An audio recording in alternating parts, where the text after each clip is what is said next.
your hands up, put your hands up, come on, put your hands up. Are you ready?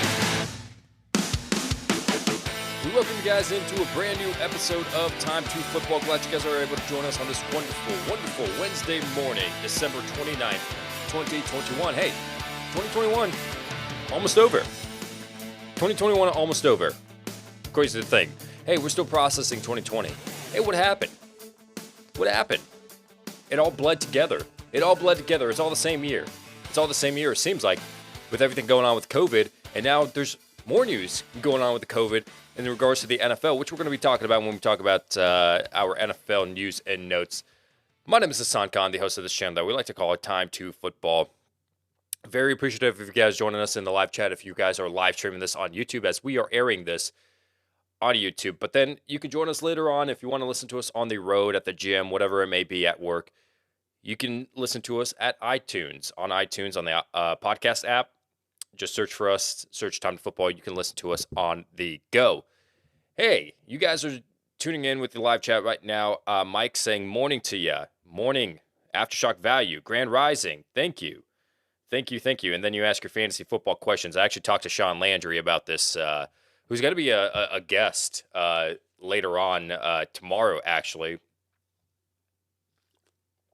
We talked about the live chat, how it's very fantasy-focused when the majority of this live show is not fantasy-focused. But if you want to ask your fantasy football questions, go ahead and do that. Then if I have some time, I'll go and answer some questions later on towards the end of the show. What we got planned for this show is we've got NFL news and notes. We've got power rankings that we always talk to you guys about every single week on Wednesday. And then we're going to be talking about the playoff simulator, the playoff machine.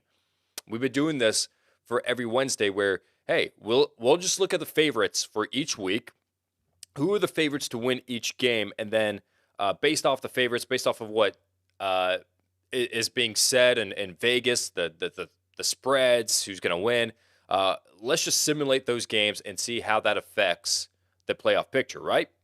So we're going to go ahead and do that on today's episode of Time2Football. But before we get into all of that, we got NFL news and notes going around the league that we want to recap as far as Wednesday, December 29th. It spread all over the NFL community and actually outside of the NFL community as well. The beloved John Madden has passed away, unfortunately, at 85 years old. He was a very influential figure in the NFL community as far as coaching the Oakland Raiders to a couple of Super Bowl championships, but also just the impact that he had on the NFL as a coach and as an acting member, whether it be in his coaching career, whether it be in his broadcasting career as well. So John Madden is unfortunately passed away. But here's the unfortunate thing, though, is he passed away. That's very, very, very unfortunate, and it's very sad news. I hate that to honor his legacy, we have a video game that is half-assed and not much effort is put into it by the developers on purpose. On purpose, might I add. You know, as a matter of fact, there was one guy, I think his name was Ian Cumming. He used to work for for Madden. Like he was producer. I don't know what he was.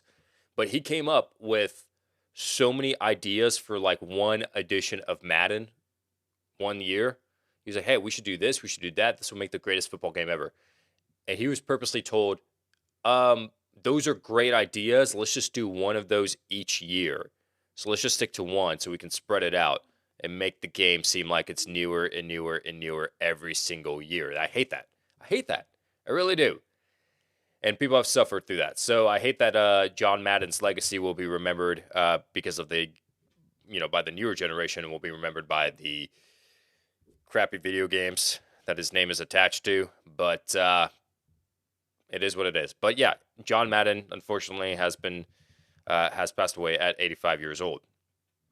Other NFL news and notes that's going around the league. We've got changes to the COVID-19 protocols. Hey, this is what I was talking about at the beginning of the show. This makes absolutely no sense. Let me go ahead and talk about this real quick. So we want to keep the players safe, right? Okay, we got COVID-19. Whatever your issues are with COVID, like you think, it's just a flu, it's just a whatever, it's not that big of a deal. On the other side of the spectrum, hey, people are dying, whatever. Like hospitals are overridden with people with COVID, and like I'm not going to get into that. Whatever your thoughts on COVID, cool. But I'm just going to tell you right now that the NFL, they kind of lean towards the side of, oh, this is a serious issue. We got to be safe. Let's go ahead and test these players all the time. Well, it got to the point where a couple of weeks ago, 125 freaking players were on this COVID-19 list. And now this week, it's just like it just increases. And they were like, we got to do something about this. We can't just keep on delaying games. We got to, there's so many players that are on this COVID-19 list that are valuable to their team. What do we do? Well, they just issued a statement saying that they changed their COVID-19 protocol. So you had to be in quarantine for 10 days if you were unvaccinated and you had COVID-19. Well, now that changed to 5 days and you have to be asymptomatic. Prior to that, they were talking about let's test the players less and less. And also on top of that, I mean, you have to be asymptomatic so you don't have to show any signs of COVID. So here's the thing, though. Number one, to be asymptomatic, there's going to be lots of players that hide their symptoms to try to play because they want to play, right? So a lot of players are going to hide their symptoms. That's not going to work. I mean, that's not going to spread or stop the spread of the virus. Two, if you test players less, hey, you don't have COVID if you don't know about it.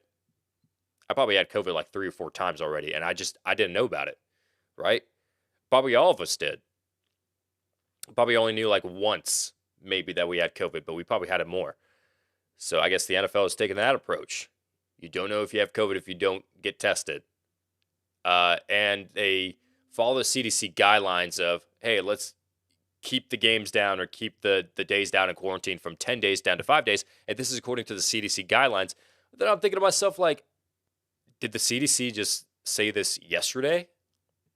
Or has it always been like this?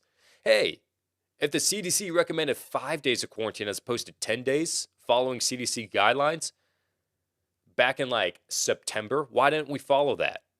We could have had so many different players playing. The Cleveland Browns could have had Baker Mayfield and all these good players coming back into that game against the Las Vegas Raiders. They might have won. They might have been 8-7. They might have affected the AFC playoff picture, the whole AFC. Like so many teams have been affected and so many playoff pictures like have been shifted because of the NFL's lack of, being on top of the COVID-19 issue. So I mean, leave your thoughts and comments down below. I thought it was ridiculous that it got to that point. But anyways, whatever. That's what it is. Speaking of COVID-19, every day we talk about COVID-19 inactives and who's been placed on that list, who's been activated as well. The only players that have been activated, major players, like, offensively, Will Dissly of the Seattle Seahawks, he was on that list and he got activated. Now, the players that have been placed on that list, Carson Wentz, quarterback of the Indianapolis Colts, has been placed. Sam Ehlinger is the backup for Carson Wentz, but because they shifted the 10 days to 5 days, it's Carson Wentz is probably going to be playing this weekend against the Las Vegas Raiders. So Ehlinger is going to continue to serve as a backup. Danico Autry, defensive lineman for the Tennessee Titans, he's been placed on the COVID-19 list. Mercedes Lewis, hey, ageless wonder. Ageless wonder, Mercedes Lewis. I remember started watching football. The year that I started watching football was the year that Mercedes Lewis got drafted to the Jacksonville Jaguars, 2006. I remember that. Still an ageless wonder, and with the Green Bay Packers, he's been placed on the COVID-19 list. And Bruce Arians, head coach of the Tampa Bay Buccaneers, has been placed on that COVID-19 list as well. Now, they've all been placed yesterday, meaning that they are all eligible to be active come Sunday. So there's a shot. There's a shot with the new changes as well. Then you have those players that are already on that list that are unvaccinated that have a chance to play. For instance, Mike Williams, he's unvaccinated. He was on that COVID-19 list. Brandon Staley on Monday said, hey, there's no shot of him playing on week 17, meaning that he was unvaccinated. He's going to be coming back. He's going to be playing against the Houston Texans. You've also got Gabriel Davis as well. Gabriel Davis is coming back, and he's going to be activated and more than likely going to be playing as the number 2 receiver behind Stephon Diggs in this game. I mean, Cole Beasley is also coming back, but, I mean, Gabriel Davis has really stepped up as a number 2 guy. So, yeah, that really changes the game in a lot of this. Captain Dude said the CDC just recommended it yesterday. Okay, thanks for clearing that up. I had no idea. I thought it was like one of those things like where the CDC already said this like weeks ago, months ago, whatever. And then the NFL just decided to, hey, this is an issue for us. Let's go back and change it. But okay, thanks for clearing that up. Allen Robinson, he had COVID-19. He's good. He's been activated. However, he's still feeling the symptoms of COVID-19. So it's probably going to come down to, hey, are you fatigued? Are you tired? Are you going to be good enough to suit up this weekend? Still feeling the effects of COVID-19. He actually lost 10 pounds this past week. So that's, hope Robinson can recover quickly. Deontay Hardy has been activated from the suspension list for the New Orleans Saints. You're probably like, who the heck is Deontay Hardy? Isn't it Deontay Harris? Well, he actually legally changed his last name to honor his stepfather. So this was probably 4 or 5 days ago that he did this. So his new name, Deontay Hardy. He was suspended for 3 games. I think he was placed on the COVID-19 list in the meantime as well. I think he should be fine, if I'm not mistaken. But he is now active and he is good to go this weekend. The Jacksonville Jaguars have also requested interviews with 6 potential candidates. So we know that Doug Peterson and Jim Caldwell, we touched base on those guys yesterday. They're going to be interviewing with the Jaguars this week. However, 6 current offensive coordinators and defensive coordinators, the Jaguars have requested interviews with their respective teams.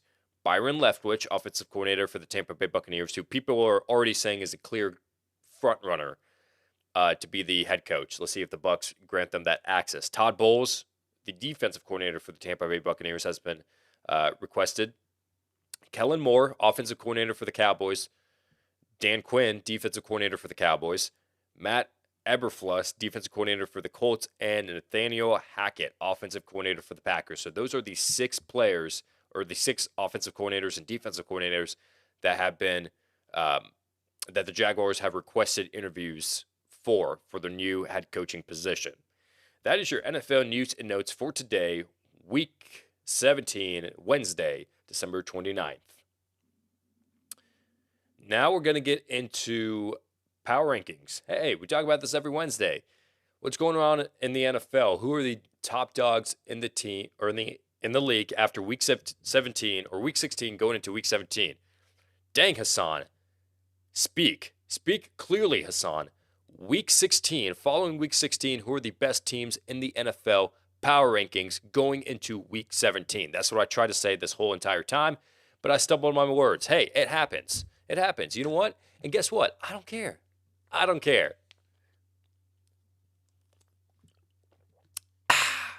do whatever I want on the show. The disrespect that I have. 25 through 32, and then we're going to talk about 17 through 24, 9 through 16, 1 through 8. We're going to go 8 at a time, talk about them, then we're going to go on to the next 8. Okay, so first off, let's talk about 25 through 32. Who are the bottom 8 in the NFL following week 16? Well, we've got the Broncos at 25, the Bears at 26, the Panthers at 27, the Texans at 28, the Lions at 29, the Giants at 30, the Jets at 31, and the Jaguars at 32. These are the bottom teams in the NFL. Not looking good for the Broncos, even though they're 7-8. They're 7-8. Their records should suggest that they should be better, but no. The Bears move up a couple spots after their victory against the Seattle Seahawks. The Texans move up big as well after beating the Los Angeles Chargers. Other than that, everybody else is kind of not really looking good. The Jets did beat the Jaguars, though. Congrats to them. Props to them. 17 through 24, this window right here. 17, the Eagles move on up. 18, the Dolphins continue to surge. 19, the Saints. 20, Browns. 21, Vikings. 22, Washington. 23, Falcons. 24, Seahawks. Okay, in this window right here, we've got the Eagles moving up big, the Dolphins moving up big as well. I mean, you could question, hey, the Dolphins are deserving to be a top 16 team. Maybe. But they are one of the biggest movers this week in our power rankings. The Saints are the biggest drops in one of the biggest droppers, if that is a word, in our power rankings this week. But that is your 17 through 24 window. Now, 9 through 16, these are teams that are in contention for a playoff spot. Now, some 17 through 24 teams as well. You've got the Eagles and the Dolphins, but these are teams that can realistically not only make the playoffs, but also might be Super Bowl dark horse contenders. 9 through 16, reading off these teams, we've got the Buffalo Bills at number 9, the Indianapolis Colts at 10, Bengals 11, Ravens 12, 49ers 13, 14 Chargers, 15 Raiders, and 16 Steelers. Okay. The Bengals, along with the Dolphins, are the biggest moves up, the biggest jumps in our power rankings. The Ravens continue to fall after going for 2-point conversions and giving up so many yards to Joe Burrow. It's just not looking good for the Baltimore Ravens at this point. Still 8-7, still have a shot at making the playoffs, but the Bengals have a step up over the Ravens. The Colts move up inside of the top 10 after 2 back-to-back victories against some tough teams, the Patriots and the Cardinals on back-to-back Saturdays. The Raiders move on up as well, and they're back in it. They're back in the AFC playoff race. So that is your 9 through 16 window. Now let's talk about the Elite 8, the top 8 teams in the NFL. Who's that include? Let's start from number 8, read up to number 1. At number 8, we have the New England Patriots. 7, the Tennessee Titans. At 6 is the Cowboys. 5, the Rams. 4, the Cardinals. 3, the Chiefs. 2, the Buccaneers. And number 1, the Green Bay Packers. Okay, the Patriots dropping. Drop. But then you've also got the Kansas City Chiefs moving on up. They're the top seed in the AFC. They continue to move up. The Cardinals dropping. I mean, you could argue, hey, they're not a top 5 team by the amount of losses that they've had in a row. You could argue that, but I'm going to keep them inside of the top 4 for now, just because they beat the Rams, right? The Rams also beat the Cardinals, but I'm going to keep the Cardinals over the Rams for now. The Cowboys, they move up inside of the top 6. They've been looking impressive, and if you saw yesterday's show, we said that they are the most well-rounded team in the NFL. But that is your NFL power rankings for Week 17. If you have any agreements, disagreements as well, leave your comments down below in the chat, and I would love to interact with you guys. All right, so now we get into the playoff machine via ESPN. So if you guys haven't been keeping up with the shows this past few weeks, we've been talking about the playoff simulator that's on ESPN's website, right? So pretty much what you do is you pick the favorites. What we do on the show is we pick the favorites on who's going to win in Week 17, right? This is just based off the spreads. This is based off of what the sportsbook, what Vegas is saying, who's going to win each game. And then we're going to look at how that affects the playoff picture moving forward. So we did this for the last couple of weeks. We talked about how the Raiders last week would be the biggest winners if all the favorites were to win their game. And guess what? The Raiders, not all the favorites won, but pretty much most of what we predicted to happen in the simulation happened for the Raiders, and it ended up being a great thing for the Las Vegas Raiders. So we're going to do the same thing for Week 17, see which teams can benefit the most if the favorites for each week or for each game were to win. So let me switch it over to my computer right here, put myself in the corner, and then you're going to see the games right here. We could just predict who's going to win each game. So for instance, let's start off with, I have the favorites pulled up right here on my iPad. The Raiders and the Colts, right?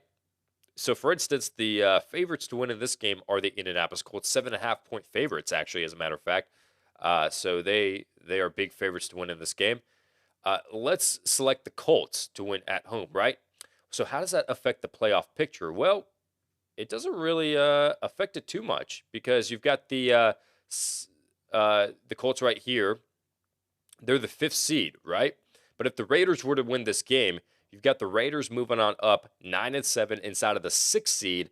The Colts drop down to the 7th seed. Since the Raiders beat the Colts, they have the tiebreaker. So that's how it affects the playoff picture. So let's pick the Colts.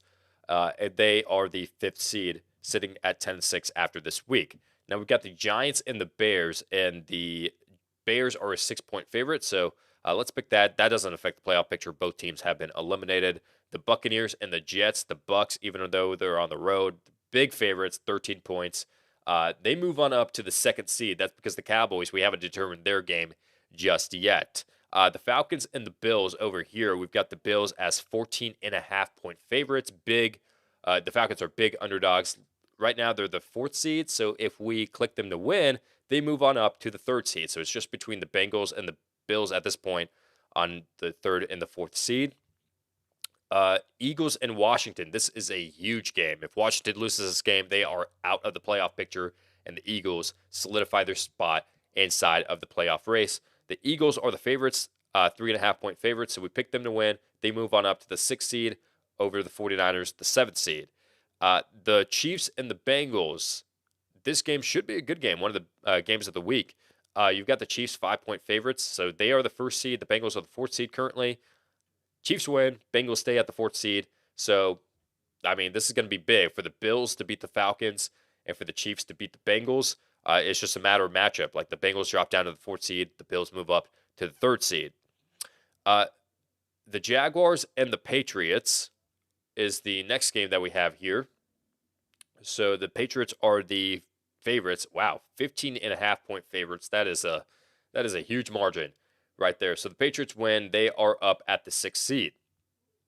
The Dolphins and the Titans. That should be a good game as well. The Dolphins on this amazing 7-game winning streak. Will it last? Actually, Tennessee is the favorite. So they're predicting that Tennessee is going to end that winning streak for the Dolphins. So we picked Tennessee to win, right? They remain the 2nd seed in the AFC. The Rams and the Ravens. That should be a good one as well. Right over here in the corner, we got the Rams as the favorites. They win on the road, right? That that affects the playoff picture in the sense of, hey, the Ravens were the 7th seed, and now they drop out of the playoff picture. The Chargers move on up. Now, if the Ravens were to win that game, you've got Baltimore as the 7th seed. So this is a big, big game for the Ravens against a tough team. Now, the Rams on this side move on up to the 2nd seed.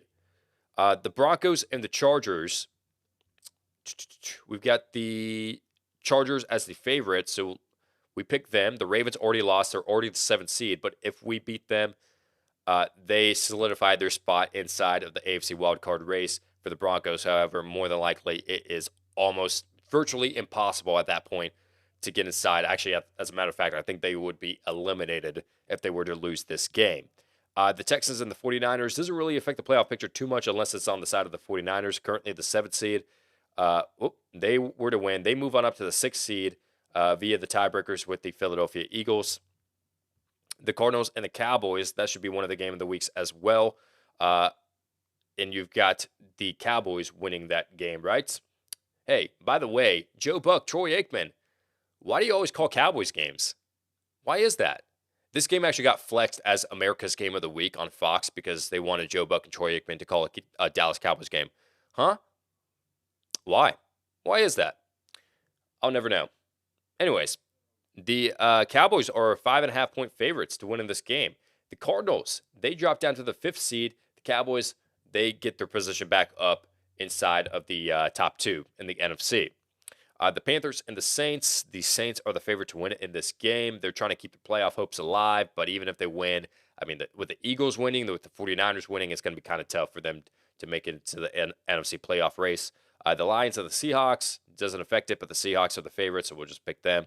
The Vikings and the Packers should be a very good game. The Packers are the favorites, even though the Vikings upset them the first time that they faced. They say inside of the 1st seed, and the Vikings essentially are eliminated from the playoff race. And then finally, the Monday Night Football game, the Browns and the Steelers. Who's going to win this game? We've got the Cleveland Browns actually as the favorite to win in this game. So trying to keep any sort of playoff hopes alive. They win, they move to 8-8, but they still, I mean, are outside of the playoff race because they are trailing the Los Angeles Chargers. Now, it is a good thing that the Browns beat the Chargers earlier this season, so they have the tiebreaker. But, you know, you'd have to match the record. So even if they win, the Chargers win in Week 18, you got to hope that the Chargers lose and the Browns win, and they would be inside of the 7th seed via the tiebreaker. So that is how the NFC and the AFC playoff picture would be shifted around if all the favorites were to win this game. I mean, I would say the biggest winners at that point would be the Buffalo Bills. I mean, they move on up to the 3rd seed. They're continuing to move on up And it's just a matter of matchup, honestly. Like, they face the Falcons, which is not that difficult of a matchup for the Bills. The Bengals, however, on the other side, they have this probably the hottest team in football in the Kansas City Chiefs they have to face, and they were to drop down. The Chargers as well are one of the biggest winners on the AFC side. On the NFC side, the Philadelphia Eagles, they just maintain their spot, which is good. That's exactly what they want. And the biggest losers, unfortunately, the Arizona Cardinals, man. They're on this losing streak, and it's just not looking good. But yeah, if all the favorites were to win this game, that's what would happen in the playoff picture. Leave your thoughts in your comments down below. We're going to come out with our weekly picks tomorrow based off of what you guys, the viewers, believe. We're going to take a poll on social media. But then also we give our opinions on who we believe is going to win each game. But that's tomorrow. This is just based off of the sports book and who's favored to win. Leave your comments and your thoughts down below. All right. Now we've got the playoff, or excuse me, I already talked about the playoff picture. We've got the live chat. Hey, interacting with the best viewers in the world, the greatest viewers of all time. What do you guys got for me? What are we saying here?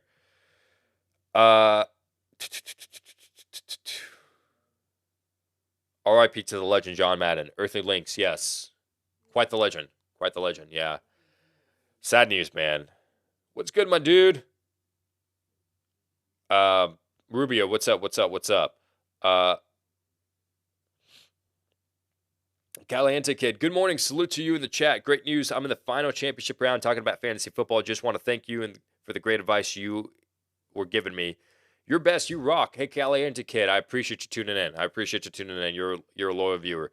Rubio, I didn't see Knox on your start and sit vid. Is he a solid start this week with Beasley still out? Yes, but Beasley should be coming back. I think Beasley should be coming back. He had that COVID diagnosis last week. I think it was last Wednesday, as a matter of fact. And since the CDC changed their guidelines, Beasley should be coming back. But still, I mean, like Dawson Knox, you should start him.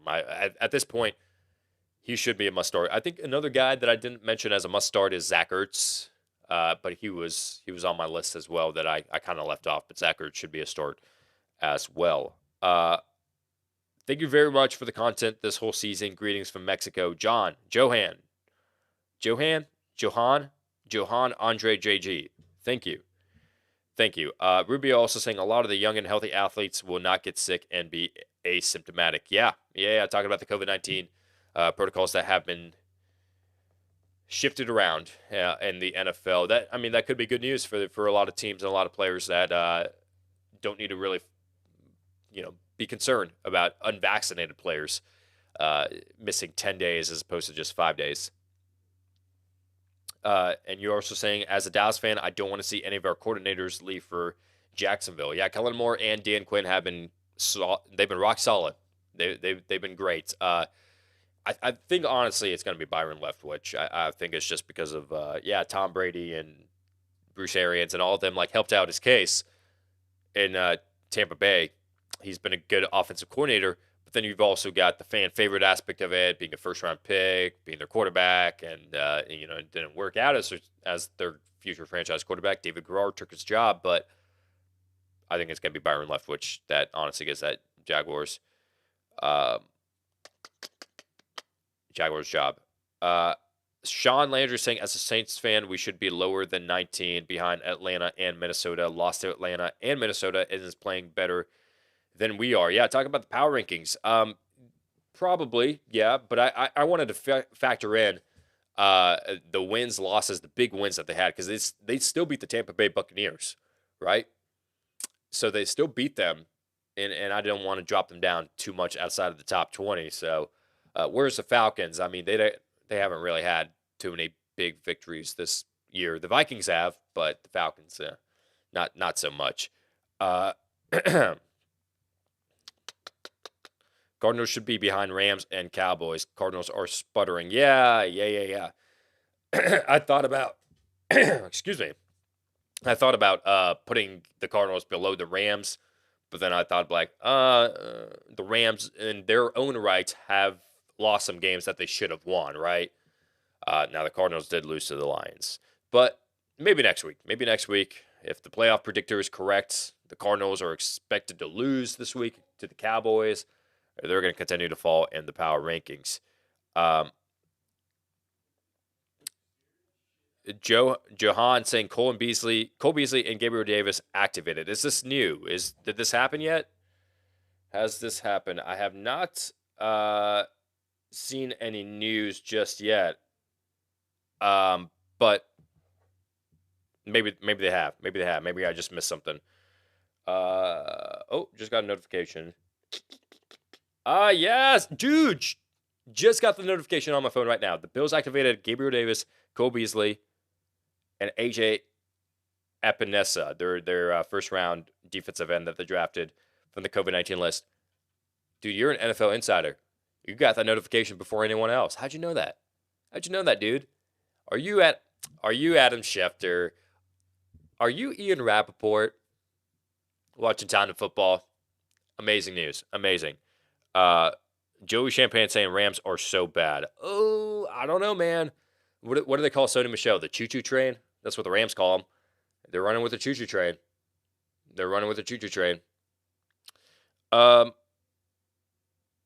Colts Bengals would be a very intriguing matchup. Burrow's first playoff appearance versus Jonathan Taylor and an underrated Colts offense. Yeah, dude. That would be a very intriguing matchup. Now, there's no Marvin Lewis this time around, so the Bengals have a shot at winning in the playoffs. And then you got Jonathan Taylor, who honestly, in my opinion, should be NFL MVP. Him or Cooper Kupp should be NFL MVP. But yeah. So I don't think that the Bengals are. You should be sleeping on them. Anyone should be sleeping on them at this point. All right, and the rest of the questions are fantasy football questions, which. Oh no, Sean Landry asking a question. Good morning. Thoughts on the Jacksonville Jaguars head coach? I think the top 3 candidates should consider Byron Leftwich, Doug Peterson, and Jim Caldwell. Ooh, that's a good top 3. You know, I would actually agree with you on the top 3. Jim Caldwell, very underrated coach. People were like, I actually saw one comment that was like, man, we don't want the worst coach in Browns history to be the next head coach of the Jacksonville Jaguars. And I was like, wrong guy. That's not Jim Caldwell. That was Hugh Jackson. You got confused. I don't know why you got confused, but I think we can assume why you got confused. But yeah, Jim Caldwell, very underrated guy, a player's coach. Like, people loved him. And he should be a very good candidate for the Jaguars. But that's your live chat questions. The rest are fantasy football questions, and I don't want to answer them. I'll be honest with you, man. Hey, if you just tune in this show for fantasy football, I'm sorry, man. I can't. I'm not going to answer your question. But I am appreciative of you guys that are loyal viewers joining us doing the live chat. This is not a fantasy football channel. That's why I'm not answering the questions. But let me go ahead and sign off right here. Tomorrow's show, the guy that's been commenting in this chat, Sean Landry, he's going to be joining us live in person. It's going to be a great show. We're excited. We've got lots and lots planned with you for you guys. Tomorrow we've also got our weekly picks video coming out. It's going to be awesome. With all that said, thank you guys so much for watching this episode of Time to Football, and rest in peace, John Madden.